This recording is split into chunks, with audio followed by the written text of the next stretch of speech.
ತಳಗವಾರ ಗ್ರಾಮ ಪಂಚಾಯಿತಿ ಉಪಾಧ್ಯಕ್ಷರಾಗಿ ಸಂಪತ್ ಕುಮಾರ್ ಎಸ್ ಆಯ್ಕೆ 9 ಮತಗಳು ಪಡೆದು ಆಯ್ಕೆಯಾದ ಸಂಪತ್ ಕುಮಾರ್ ಎಸ್. ಚಿಂತಾಮಣಿ ತಾಲೂಕಿನ ತಳಗವಾರ ಗ್ರಾಮ ಪಂಚಾಯಿತಿ ಉಪಾಧ್ಯಕ್ಷರ ಸ್ಥಾನಕ್ಕೆ ನಡೆದ ಚುನಾವಣೆಯಲ್ಲಿ ಜೆಡಿಎಸ್ ಬೆಂಬಲಿತ ಅಭ್ಯರ್ಥಿ ಸಂಪತ್ ಕುಮಾರ್ ಎಸ್ ಆಯ್ಕೆಯಾಗಿದ್ದಾರೆ.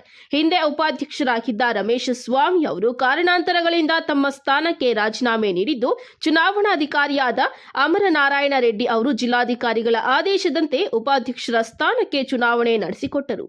ಉಪಾಧ್ಯಕ್ಷರ ಸ್ಥಾನಕ್ಕೆ ಜೆಡಿಎಸ್ ಬೆಂಬಲಿತ ಅಭ್ಯರ್ಥಿ ಸಂಪತ್ ಕುಮಾರ್ ಎಸ್ ಮತ್ತು ಕಾಂಗ್ರೆಸ್ ಬೆಂಬಲಿತ ಅಭ್ಯರ್ಥಿ ರಮೇಶ್ ಸ್ವಾಮಿ ಅವರು ನಾಮಪತ್ರ ಸಲ್ಲಿಸಿದ್ದು, ಇಬ್ಬರು ತಮ್ಮ ನಾಮಪತ್ರಗಳನ್ನು ಹಿಂಪಡೆಯದೇ ಇರುವ ಕಾರಣ ಉಪಾಧ್ಯಕ್ಷರ ಸ್ಥಾನಕ್ಕೆ ಚುನಾವಣೆ ನಡೆಯಿತು.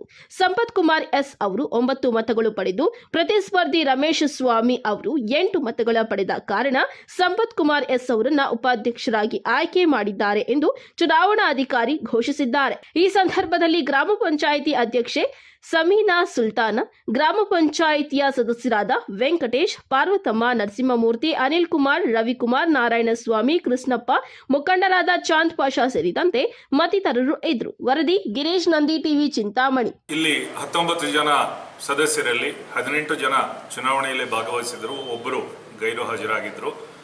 ಆಮೇಲೆ ಈಗ ಇದನ್ನು ಚುನಾವಣೆ ನಡೆದು ನಾಮಪತ್ರಗಳನ್ನು ನಾವು ಎಣಿಕೆ ಮಾಡಿದಾಗ ರಮೇಶ್ ಸ್ವಾಮಿ ಅವರಿಗೆ 8 ಮತಗಳು ಮತ್ತು ಸಂಪತ್ ಕುಮಾರ್ ಎಸ್ ರವರಿಗೆ 9 ಮತಗಳು ಬಂದು, ಸಂಪತ್ ಕುಮಾರ್ ಅವರು ರಮೇಶ್ ಸ್ವಾಮಿ ಅವರಿಗಿಂತ 1 ಮತ ಹೆಚ್ಚಾಗಿ ಪಡೆದಿರುವುದರಿಂದ ಸಂಪತ್ ಕುಮಾರ್ ಅವರು ಇಲ್ಲಿ ಉಪಾಧ್ಯಕ್ಷರಾಗಿ ಆಯ್ಕೆಯಾಗಿದ್ದಾರೆ ಎಂದು ನಾನು ಈ ಮೂಲಕ ಘೋಷಣೆ ಮಾಡುತ್ತಿದ್ದೇನೆ. ವೈಯಕ್ತಿಕ ಕಾರಣಗಳಿಂದ ಉಪಾಧ್ಯಕ್ಷರು ರಾಜೀನಾಮೆ ಕೊಟ್ಟಿದ್ದರು. ಆದರೂ ಸಹ ರಾಜೀನಾಮೆ ಕೊಟ್ಟರೂ ಸಹ ಈಗ ಪರಿಶಿಷ್ಟ ಜಾತಿಗೆ ಮೀಸಲಾಗಿತ್ತು. ಅವರನ್ನು ಮತ್ತೆ ಅಭ್ಯರ್ಥಿಯನ್ನು ಮಾಡಿ ಮೋಸ್ಟ್ಲಿ ಎಲ್ಲೂ ಕೇಳಿಲ್ಲ. ನಾನು ಇಲ್ಲಿವರೆಗೂ ರಾಜೀನಾಮೆ ಕೊಟ್ಟ ವ್ಯಕ್ತಿಯನ್ನು ಮತ್ತೆ ಕ್ಯಾಂಡಿಡೇಟ್ ಮಾಡಿ ಮತ್ತೆ ಎಲೆಕ್ಷನ್ ನಿಲ್ಲಿಸಿ ಸ್ವಲ್ಪ ರಾಜಕೀಯ ಒತ್ತಡಗಳು ಬಂತು. ಆದರೂ ಸಹ ಎಲ್ಲ ಒಂದು ಸಹಕಾರ ಎಲ್ಲ ಮಾಡಿ ಇವತ್ತು ನಮ್ಮ ಸ್ನೇಹಿತರಾದ ಸಂಪರ್ಕ ಅವರನ್ನು ಈ ಸಲ ಮಾಡಿದರೆ ನಾನು ಅವರಿಗೆ ಮತ್ತು ಎಲ್ಲ ಸಾಮೂಹಿಕವಾಗಿ ಎಲ್ಲ ಸದಸ್ಯರು ಧನ್ಯವಾದಗಳನ್ನು ಸಲ್ಲಿಸ್ತೇನೆ. ಎರಡನೇ ಅವಧಿಗೆ ಉಪಾಧ್ಯಕ್ಷರ ಸ್ಥಾನಕ್ಕಾಗಿ ಉಪಾಧ್ಯಕ್ಷರು ರಮೇಶ್ ಸ್ವಾಮಿ ಅಂತ ಇದ್ದರು. ಅವರು ವೈಯಕ್ತಿಕ ಕಾರಣಗಳಿಂದ ರಾಜೀನಾಮೆ ಕೊಟ್ಟಿದ್ದರು. ಆ ಜಾಗವನ್ನು ಖಾಲಿ ಇತ್ತು, ಅದನ್ನು ಮತ್ತೆ ಎಲೆಕ್ಷನ್ ಮಾಡಬೇಕಾಗಿ ಬಂತು. ಆದರೂ ಇಲ್ಲಿ ನಮ್ಮ ಸಂಪತ್ ಕುಮಾರ್ನನ್ನು ನಮ್ಮ ಬಳಗದಿಂದ ನಾವು ಅಭ್ಯರ್ಥಿಯನ್ನಾಗಿ ಮಾಡಿದ್ವಿ.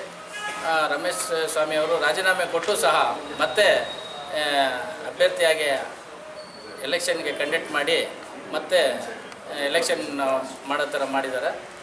ಆದ್ರೂ ಎಲ್ಲ ನಮ್ಮ ಸದಸ್ಯರ ಸಹಕಾರದೊಂದಿಗೆ ಎಲ್ಲ ಸಂಪತ್ ಕುಮಾರನ್ನು ಆಯ್ಕೆ ಮಾಡುವಲ್ಲಿ ಯಶಸ್ವಿಯಾಗಿದ್ದಾರೆ. ಹಾಗೂ ಸಂಪತ್ ಕುಮಾರ್ ಈ ದಿನದಿಂದ ಉಪಾಧ್ಯಕ್ಷರಾಗಿ ಆಯ್ಕೆಯಾಗಿದ್ದಾರೆ. ನಾನು ಸಂಪತ್ ಕುಮಾರ್ ಅವರು ಹೇಳೋದಂದರೆ ಎಲ್ಲ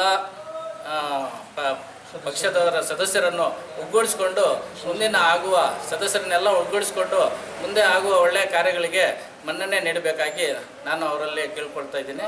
ಮತ್ತು ಯಾವುದೇ ಒಂದು ಒಳ್ಳೆಯ ಕೆಲಸ ಆಗಬೇಕಾದ್ರೆ ಎಲ್ಲರನ್ನೂ ಒಂದು ಒಗ್ಗೂಡಿಸ್ಕೊಂಡು ಎಲ್ಲ ಸದಸ್ಯರನ್ನು ಒಗ್ಗೂಡಿಸ್ಕೊಂಡು ಮಾಡ್ಕೊಂಡು ಹೋಗಬೇಕು ಅಂತೇಳಿ ಅವರಲ್ಲಿ ನಾನು ಈ ದಿನ ಕೇಳ್ಕೊಳ್ತೇನೆ.